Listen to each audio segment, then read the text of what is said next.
अगं मुलांच्या शाळेमुळे काही वेळच मिळत नाही यायला. मुलं कुठल्या शाळेत जातात? इंटरनॅशनल स्कूल 70,000 रुपये फी आहे. आम्ही तर तिथे निम सरकारी शाळेतच घालून टाकले. का? भाऊजी तर चांगलं कमवतात की. मुलांचं शिक्षण खूप महत्वाचं आहे. नाही, शिक्षण महत्वाचंच आहे, पण त्यासाठी ढीगभर फी भरून महागड्या शाळेतच घालायला पाहिजे असं काही नाही ना. आम्ही ब्रँडेड शाळेत घालू पण शकलो असतो, पण त्यासाठी आम्हाला कोणतरी कर्ज काढायला लागलं असतं, नाही मन मारायला लागलं असतं. ते पण आम्ही केलं असतं. पण तेवढंच शिक्षण साध्या शाळेत पण मिळतंयच ना. आणि ब्रँडेड शाळेत घातल्यानंतर तिथली येणारी मुलं आहे ती श्रीमंत घरातली असणार. त्यांचं राहणीमान, त्यांचं वागणं, त्यांच्या ब्रँडेड ट्रिप, हे सगळं बोलणं माझं पोरगं ज्यावेळेला तिथं जाऊन ऐकेल आणि घरी येईल त्यावेळेला त्याला त्याच्या आईबापाची पण लाज वाटेल. का तर माझ्या आईबाप माझ्यासाठी काही करतच नाहीत, माझ्या आईबापाने आमच्यासाठी काही कमवूनच ठेवलं नाही. बाकीची मुलं किती ब्रँडेड राहतात ह्याचं तर तुलना करायला लागेल. आपल्याला काय पाहिजे की आपला मुलगा यशस्वी झाला पाहिजे, त्याचं भविष्य चांगलं झालं पाहिजे.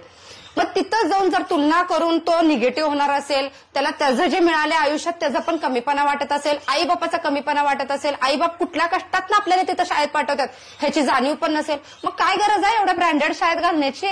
साध्या शाळेत घातल्यामुळे पैसे पण वाचतात, उरलेले जे पैसे असतात की नाही ते कुठं तर त्याला तबला आवडतंय, कुठे क्रिकेट आवडतंय, त्याचे क्लास लावल्यात. हाय ते पैसे साठवून नाही पोरगं शिकलं तर त्याचा उद्या त्याला धंदा काढून देतो की. माझ्या मैत्रिणीनं तिच्या मुलाला घातलं ग इंटरनॅशनल स्कूलला. तिचं बघूनच मी माझ्या नवऱ्याचं डोकं खाल्लं आणि घातलं त्या महागड्या शाळेत.